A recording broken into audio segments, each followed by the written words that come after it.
this is Todd from TT Bike Fit. There's been a fair bit of interest lately in Lionel Sanders' bike fit. He's working with a new fitter, Ivan O'Gorman. Seems like he's getting some really good guidance there, and they're kind of going through a long-term process to work on his fit. But I've been looking at some of these videos, and this is something that I've noticed with him for a long time, and I've actually even mentioned to Lionel earlier this year.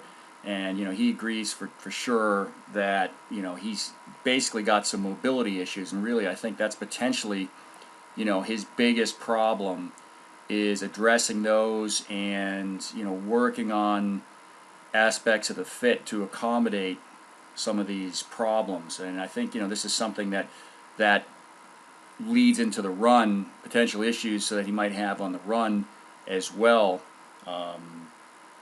And whereas with the fit they might be making some gains in power and some incremental gains in aero, something like this could be very valuable if he can fix it. And this is just a shot from one of those YouTube videos. I've got approximately a 90-degree line drawn up the front of the bike here, and one thing you're going to notice is that his head goes from the center line to basically to the right or drive side of the bike. If we account for the wobbling of the bike here, he's always shifted off to the right of the bike. He goes from center line effectively to being seriously shifted to the right. Seriously shifted to the point of having his shoulder dipped, most of his head off to the right side of the bike. And you can see this in some of his live shots, and we'll look at that in a second. And then the other thing that initially grabbed my attention a couple years ago when I was filming in Kona was just the huge amount of knee flare that Lionel has at the top of the pedal stroke. Now, this is causing, it's certainly hurting his aerodynamics. It's also probably hurting his power delivery to some extent. So, if we look at where this knee is relative to his foot, so you can see that and the bike is here. Look at this gap here between the inside of his knee and the bike. Now, if this was shifted over to where it was closer to the bike, this line may suddenly look more like this. So, and effectively, he may be reducing frontal area by that much. That's probably not exactly the truth, because okay, some air is getting through here. We don't really know what the overall effects are. I think they should check this in the wind tunnel, even if they have to pose him and get him to hold his knee in here, just to see the benefits it would make. So we got a combination of things going on. We've got the knee flare, and then the constant rolling to the right on the bike. So from a later video where they were at ERO on the track, we can clearly see the same thing going on. Now, I will admit that here his knee flare doesn't look as bad, so perhaps they're helping with that. It's still not close to the bike by any stretch of the imagination, but one thing you can see is there, for instance, that lean to the right. Center line of the bike.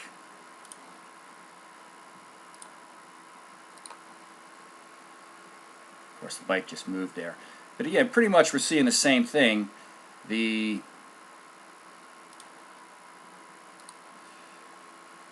return to center, and then the shift off to the right side. So then when they got him out on the road, you can obviously see there's a ton of upper body movement going on here, and you say, well, he's really cranking out the watts, and I'm sure he is. But let's slow this down and just pay attention to his upper body initially.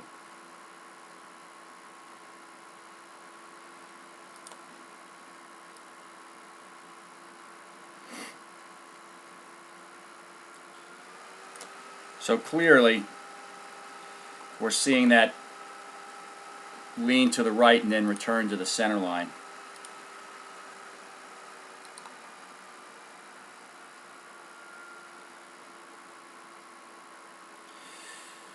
So question is, what's going on here?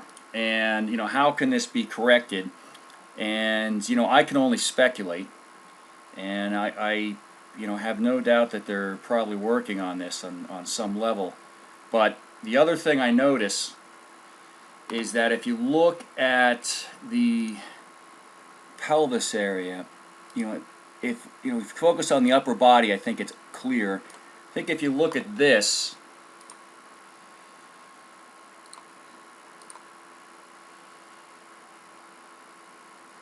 basically looks rolled down to the right and then effectively level. Roll down to the right, you can see it tip. You can effectively see the pelvis roll off the saddle to the right and tilt. And then return to level. Off the saddle to the right and tilt. So the torso effectively looks like it leads the pelvis. Pelvis rolls off to the right. Very difficult for me to tell exactly what is going on here. The torso movement may simply be a counterbalancing thing for what's going on with the hips. And are the hips, is the roll caused by a leg length difference, a leg mobility difference, a hip mobility difference side to side? Is he running out of hip angle at the top of the pedal stroke on one side, causing him to tilt the pelvis over? Although the timing of the tilt, if we back this up, does seem to coincide with, and I'm focusing on the pelvis again here, not the upper body, because as I said, that may be an artifact, effectively a counterbalance for the hip action that's going on here. So the hips could be tilting due to the hip angle at the left when the left knee is up, when the left leg is at maximum upward deflection. It could be forcing the hips over due to lack of hip angle. There's no doubt he's got some hip mobility issues. That's probably why the knees are coming out. He's got tightness, imbalance. Usually those go hand in hand, that are causing these issues. And so, hard to say how much of a negative effect this is having on aero, on power delivery, on overall fatigue levels, on energy levels, effective wasting of energy here versus a rider who was relatively quiet on the bike. It could be significant, especially of course over the course of an Ironman. So if we're looking at this, we can see that lean off to the right, and the hip tilt. So here we have let's look at this again. Here we have the left leg down, and you have to look at that and say, those hips look pretty square to me. And then when you look here, you have to say, those hips look tilted down to the right. And that's where, as I said, we have the left leg here at maximum vertical deflection. So right there. So boom, that's when you can see him rotate his pelvis off to the right side of the saddle. So is that being forced by this running out of effective hip angle room here? Another thing that can cause this would be potentially a shorter right leg, and that the rider rolls off to the right to compensate for the shorter right leg. It's possible, but and in fact that tends to be the thing that fitters might look at first. But in my experience, you really, especially with someone who's got potentially limited mobility, you want to look at the other side, at the top of the pedal stroke, rather than the bottom of the pedal stroke on the right. You want to look at the top of the pedal stroke on the left. One last comparison I just wanted to do from the rear, left leg down, right leg down, do an overlay comparison, and to look at that tilt. I mean, you can see it here versus here, but let's look at an overlay on this side. So what's interesting is, so I'm pretty much keeping his saddle in the same place, and I tried to get the scale very similar.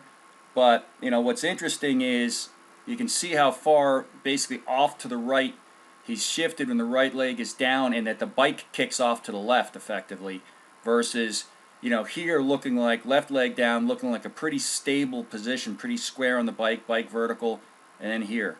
So this is the kind of action that we have going on. What I'm missing in here is that the actual torso swing happens between these two frames, so we're missing a lot of that. But this kind of is giving us indication what's happening to the bike, what's happening to the pelvic position on the saddle in the between the opposite two positions. So, you know, I think this is something that one way or another, if they can get it straightened out, could potentially lead to big gains for him both on the bike and the run.